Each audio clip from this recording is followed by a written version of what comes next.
그러므로 너희가 그리스도 예수를 주로 받았으니 그 안에서 행하되 그 안에 뿌리를 박으며 세움을 받아 교훈을 받은 대로 믿음에 굳게 서서 감사함을 넘치게 하라. 지난 겨울에 우리 교회 여기 입구에 튤립꽃 그 뿌리 구근을 10개를 심었습니다. 그리고 얼어 죽을까봐 겨울 내내 이불도 덮어주었습니다. 여러분 교회 오시면서 겨울 내내 보셨죠? 이거 뭐 이렇게 흙 위에 이래 이불을 덮어놨나, 목사님이 뭐 하는가 싶었을 것입니다. 요즘 날씨가 좀 따뜻해져서 싹이 올라왔겠다 싶어서 제가 그 이불들 이렇게 덜쳐 보았는데 튤립 싹이 올라왔습니다. 근데 제가 10개를 심었는데 그 중에 튤립 싹이 2개가 올라왔습니다. 어떻습니까? 이 정도면 잘 된 겁니까? 못 된 겁니까? 보통입니까? 다행입니다. 저는 망한 줄 알았습니다. 보통이라고 이야기해 주시니 참 감사합니다. 식물을 키운다는 것이 참 마음 같지 않습니다. 바울은 고린도전서 3장 6절 7절에 이런 말을 했습니다. 나는 심었고 아볼로는 물을 주었으되 오직 하나님께서 자라나게 하셨나니 그런즉 심는 이나 물 주는 이는 아무것도 아니로되 오직 자라게 하시는 이는 누구뿐이냐? 하나님뿐이니라. 정말 그렇죠. 인간이 하는 일이 다 그렇지 않습니까? 특히 이 농사처럼 어떤 식물을 재배할 때에 오직 자라나게 하시는 이는 하나님이시다라는 이 진리를 새삼 깨닫게 됩니다. 참 그러고 보면 농사를 짓는 이 농부라는 직업은 다른 일을 하는 직업들보다 하늘 앞에서 그리고 하나님 앞에서 참 겸손해지기 유리한 직업이구나, 그런 생각을 해보았습니다. 식물을 자라는 것이 전적으로 이 하나님의 은혜의 역사이듯이 우리의 이 믿음이 성장하는 것도 전적으로 하나님의 은혜로만 가능한 것입니다. 믿으십니까? 내 믿음이 성장하는 것도 하나님의 은혜로 되는 것이에요. 저 사람 좀 믿음이 성장하면 좋겠는데 아무리 애를 써도 내가 할 수 있는 게 없습니다. 하나님이 그렇게 하게 하셔야 되는 거예요. 마치 식물이 하나님께서 이렇게 자라게 하듯이 말이죠. 내 믿음도, 그 어떤 사람의 믿음도 하나님께서 그렇게 자라게 해주시고 그렇게 되게 해주셔야지 만사가 되는구나, 그런 생각을 해보았습니다. 근데 또 한편으로 이런 생각이 듭니다. 믿음이 성장하는 것이 전적으로 하나님의 은혜라면 우리는 아무것도 안 해도 되는가? 아니죠. 절대 그렇지 않습니다. 여러분, 제가 가만히 보니까 아무것도 하지 않고 가만히 있어도 자라는 건 잡초풀밖에 없습니다. 바울이 고린도전서 3장에서 오직 자라나게 하시는 분은 하나님이시다라고 강조하신 이유는 하나님의 주권을 강조하기 위함이지, 우리의 믿음이 자라나지 않는 그 원인을 하나님 책임으로 돌리려는 말이 절대 아닙니다. 아까 읽었던 고린도전서 3장 6절 말씀을 다시 한번 읽어보도록 하겠습니다. 3장 6절에 보시면 여기에는 2가지 어떤 농사 짓는 행동이 나오고 있습니다. 첫 번째는 심는다라는 것이죠. 두 번째 농사 짓는 행동은 물을 준다라는 이 2가지 행동이 나오죠. 마찬가지로 우리의 믿음이 자라는 것이 하나님의 은혜이지만 동시에 우리의 믿음의 성장을 위해서 우리가 할 수 있는 혹은 해야 하는 최소한의 영역이 있다라는 것입니다. 열매를 맺고 안 맺고 결과론적으로는 하나님께서 결정하실 일이지만 그러나 자라게 하기 위해서 우리가 할 수 있는 최소한의 영역이 있다라는 거예요. 우리는 결코 하나님의 주권을 빙자해서 우리의 책임을 회피할 수가 없는 것입니다. 그것이 무엇일까요? 바울은 오늘 본문 골로새서 2장 6절 7절을 통해서 우리의 믿음이 성장하기 위해서, 다른 말로 우리가 영적으로 성숙해지기 위해서 필요한 법칙들을 이야기하는데, 마치 농사 짓는 행동으로 비유해서 설명해 주고 있습니다. 저는 앞으로 몇 주 동안 바울이 말하는 이 농사 일에 이렇게 비유해서 말하고 있는 이 믿음이 자라는 법칙들을 좀 살펴볼까 합니다. 여러분, 씨앗은 모양이 다 비슷비슷합니다. 처음에는 같아 보이지만 성장할수록 그 모습이 다르게 나타납니다. 제가 튤립 국은 10개를 샀다고 했잖아요. 그렇게 샀어요. 노란색 튤립 꽃이 피는 국은 4개 사고, 그 다음에 빨간색 튤립 꽃이 피는 국은 4개 사고, 그 다음에 주황색 꽃이 피는 그런 튤립 국은 4개 사고, 이렇게 색깔 종류별로 국은을 구입했는데 겉으로 보기엔 어때요? 다 똑같아요. 도대체 어떤 꽃이 노란색인지 어떤 꽃이 빨간색이 필지 알 수가 없어요. 똑같이 생겼어요. 그러나 그것을 심어 놓고 나중에 꽃이 펴보면 알 수가 있겠죠. 그래서 무엇을 심느냐, 이것이 매우 중요합니다. 또 씨앗은 이런 신기한 점이 있습니다. 분명히 바싹 말라 있어서 이 죽은 것 같은데 심으면 다시 살아난다는 특징이 씨앗의 특징입니다. 2010년에 저기 경남 함양군의 성산산성이라는 곳을 이제 학자들이 유적지를 발굴하다가 700년 된 연꽃 씨앗 10개를 발견했습니다. 하만 이 박물관에서 그 연꽃 씨앗을 700년 전의 연꽃 씨앗을 물에 담갔더니 어떻게 됐을까요? 싹이 텄고 그 뒤로 잘 자란 끝에 약 1년이 지나서 연꽃을 피웠다고 합니다. 대단하죠? 700년 전의 씨앗이 아직 살아있어서 연꽃을 피우다니 말입니다. 식물학자들이 그 연꽃을 자세히 연구해 보니까 요즘 피고 있는 연꽃과는 그 생김새가 조금 다르더라 이런 발견을 했습니다. 그것도 참 신기하죠. 700년 전에 우리나라에 피던 연꽃의 모양과 요즘 우리나라에서 피고 있는 연꽃의 모양이 조금 다르더라, 이것을 발견했다라는 거예요. 참 신기합니다. 식물학자들은 이 700년 만에 꽃을 피운 이 씨앗으로 인해서 앞으로 이 연꽃 계통 연구하는 데에 많은 도움이 될 거라면서 아주 기뻐했답니다. 중국에서는 1200년 된 그런 씨앗의 꽃을 피웠고, 이스라엘에서는 자그마치 2000년 된 대추야자 씨앗이 싹을 틔웠다는 사례가 보고된 바 있습니다. 여러분, 그래서 씨앗을 생명으로 비유하는구나, 그런 생각이 들죠. 우리가 식물을 재배하기 위해서 제일 우선적으로 이런 생명을 지니고 있는 이 씨앗을 심는 행동이 있듯이, 우리의 믿음의 성장을 위해서 우리가 제일 우선적으로 해야 할 일이 오늘 본문 골로새서 2장 6절에 이렇게 소개하고 있습니다. 같이 한번 읽어보겠습니다. 시작. 그러므로 너희가 그리스도 예수를 주로 받았으니 그 안에서 행하되. 여러분, 이 성경 구절 한번 가만히 보십시오. 그리스도 예수를 주로 어떻게 해요? 받았으니 이렇게 되어 있죠. 받았다는 겁니다. 받아들였다는 겁니다. 이게 농사로 비유하자면 심어졌다라는 그런 말입니다. 무엇이요? 어떤 씨앗이 심어졌다, 어떤 생명이 심겨졌다라는 겁니다.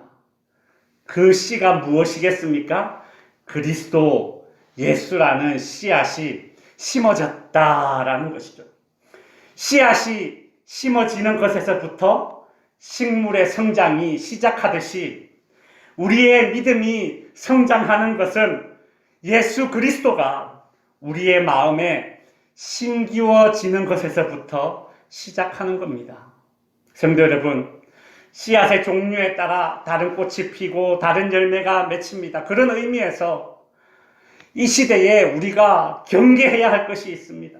무엇인가 하면 종교는 다 똑같다라는 생각입니다. 종교 다 똑같지 뭐든지 열심히 믿고 그지? 잘 섬기면 돼. 그 마음이 중요한 거야. 정성이 중요한 거야.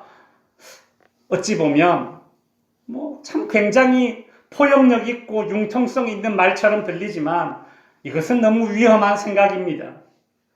세상의 많은 종교인들이 각자 자신의 신을 믿고 각자 자신의 신을 영접하지만 그 신들은 약간의 도덕과 윤리와 심리적인 그런 안정감과 어떤 신기한 체험을 할 수 있는 정도이지 결단코 인간에게 생명을 주는 신들이 아닙니다. 그 끝은 멸망입니다. 무엇을 심느냐가 중요하듯이 어떤 신을 내 마음에 받아들이느냐가 더 중요한 겁니다. 여러분, 오직 예수님만이 생명을 주시기 위해서 이 땅에 오셨습니다. 농사법으로 비유하자면 예수님은 생명, 즉 씨앗이 되시기 위해서 이 세상에 오신 분이십니다. 요한복음 10장 10절에 보시면 도적이 오는 것은 도적질하고 죽이고 멸망시키려는 것뿐이요. 내가 온 것은, 여기서 내가라는 것은 예수님 자기 자신을 가리키는 것입니다. 내가 온 것은 무엇을 얻게 하고 생명을 얻게 하고 더 풍성히 얻게 하려는 것이라.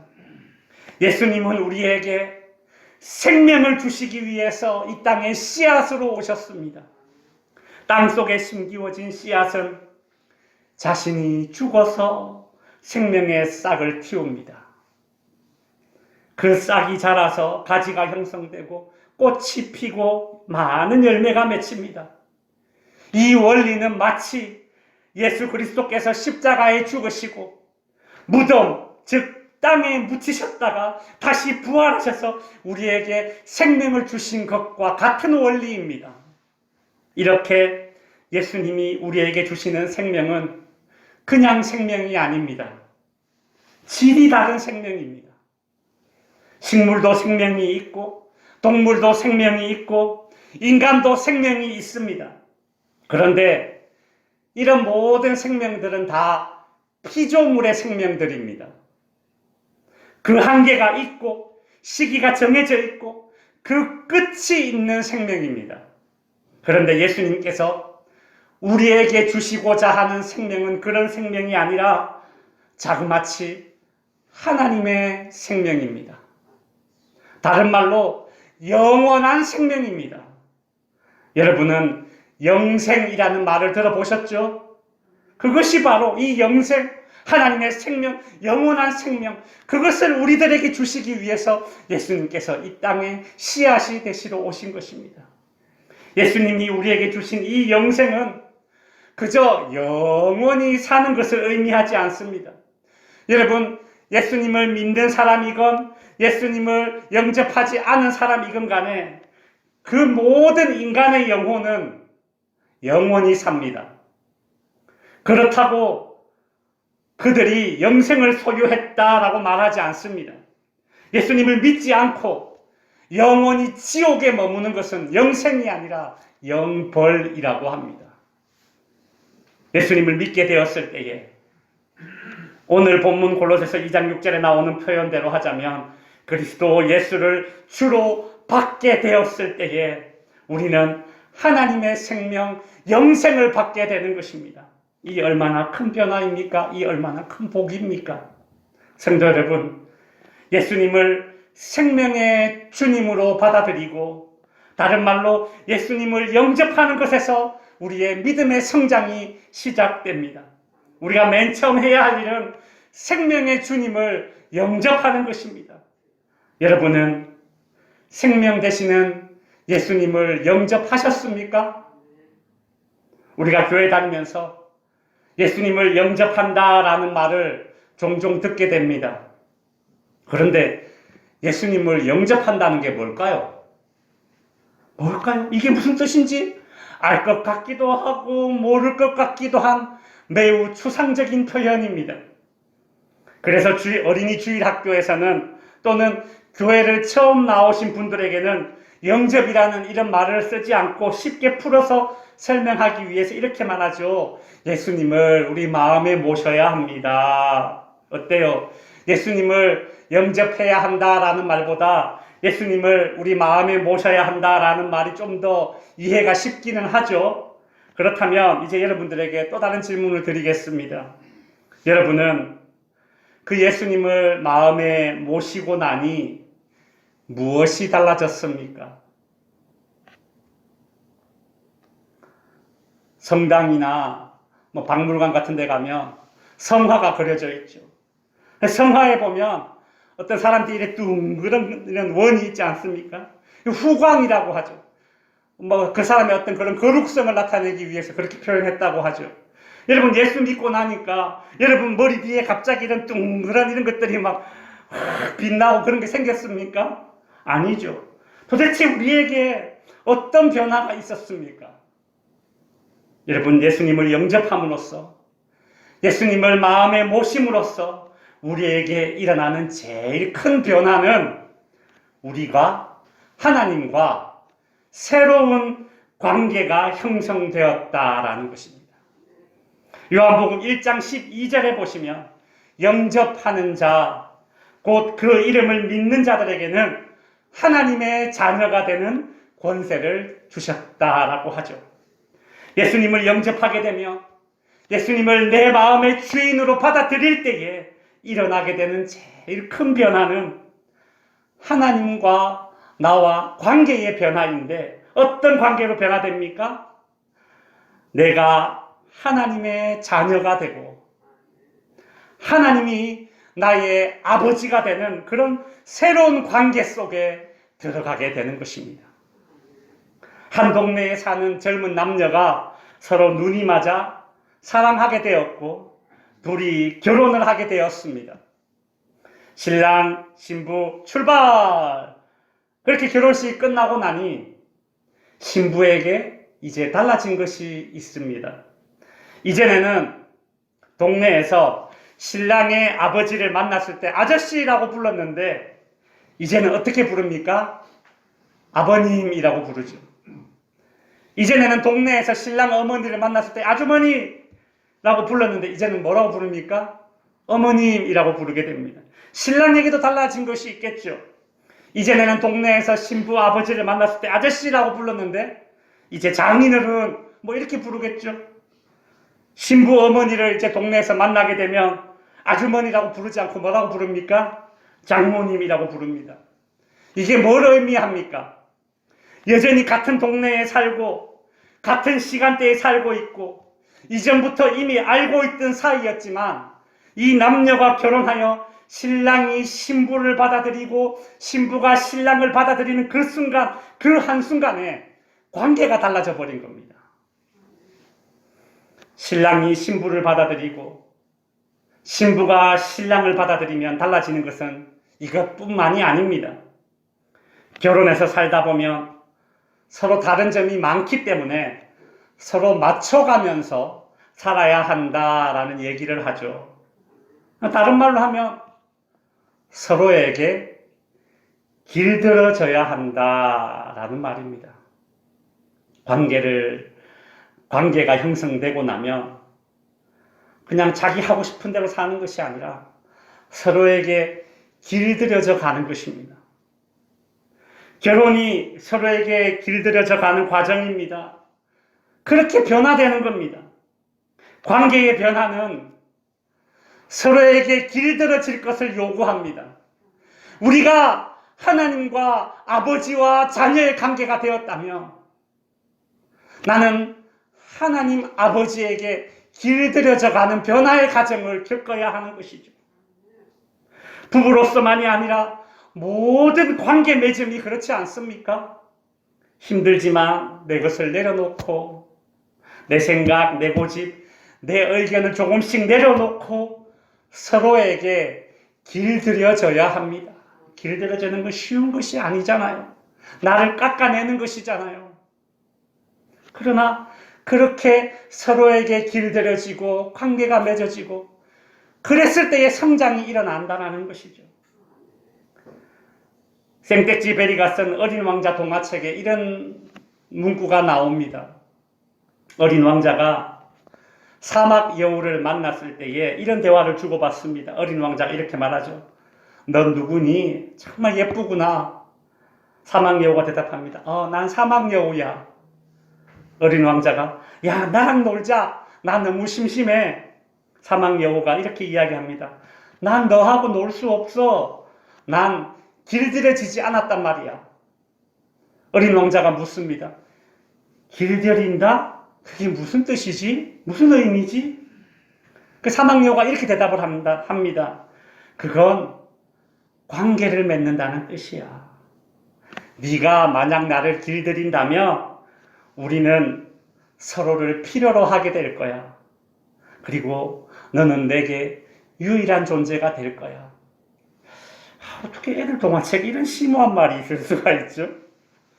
여러분, 내가 예수님을 영접한다는 것, 내가 예수님을 내 마음속에 받아들이는 것은 나와 하나님과의 관계가 변화되는 것이고, 이러한 관계의 변화는 서로에게 길들여질 것을 요구합니다.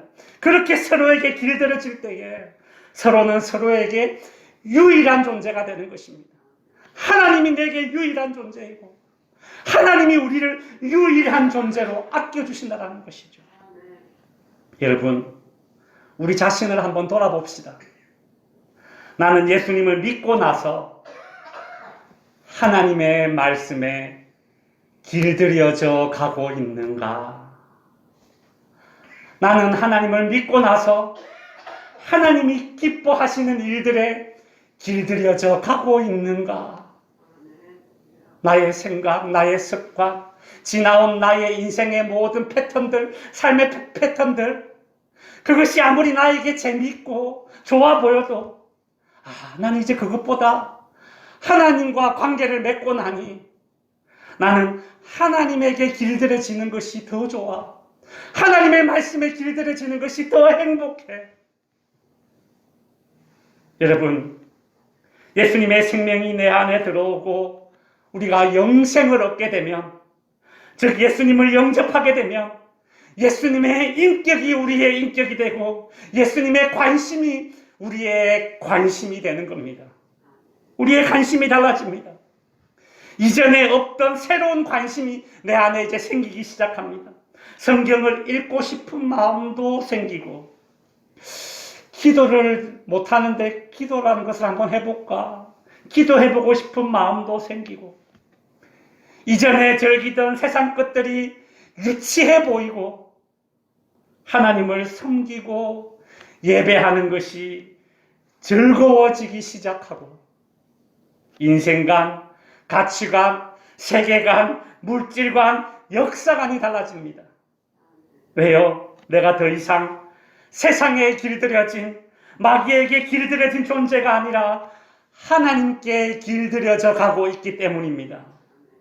옛날에는 이거 없이 못 살아, 그렇게 살았는데 이젠 하나님만이 나의 유일한 존재라고 고백하며 살아가게 됩니다. 이제 말씀을 정리하겠습니다. 바울은 우리에게 식물이 어떻게 해야 잘 성장할 수 있는지 그 농사법을 비유로 들면서 우리의 믿음이 어떻게 해야 성장하는지를 알려주고 있습니다. 오늘 살펴본 것은 가장 우선시돼야 되는 것이죠. 시간적인 순서로 가장 앞서는 것입니다. 무엇입니까? 그리스도 예수를 주로 받아들이는 것입니다. 예수 그리스도라는 생명의 씨앗 영생을 내 마음밭에 받아들이는 것입니다. 예수님을 영접하는 것입니다. 이것이 성장을 위한 우리의 시작입니다. 여러분은 논에 모를 심어놓고 하루하루 모가 쑥쑥 자라는 것을 보면 기쁘지 않습니까? 씨나 어떤 모종을 밭에 심었는데 그것이 열매를 주렁주렁 맺어가는 것을 보면 기쁘지 않습니까? 아기를 잉태한 엄마가 뱃속에서 아기가 점점 자라기 때문에 점점 굴러가는 배를 보면서 뭐 하고 싶은 거 때로는 안 하고 먹고 싶은 거 못 먹고 그렇게 절제하면서 살지만 그래도 기쁨이 있지 않습니까? 성도 여러분, 모든 성장에는 참 기쁨이 뒤따릅니다. 저는 덕지교회 목사로 부임해서 이곳에서 예배드리는 여러분들의 믿음이 그와 같이 성장하기를 원하고 믿음의 성장, 영적 성장의 기쁨을 맛보기를 원합니다. 한번 따라해 주실래요? 기쁨의 시작, 행복의 시작, 예수 그리스도. 아멘. 기도하겠습니다.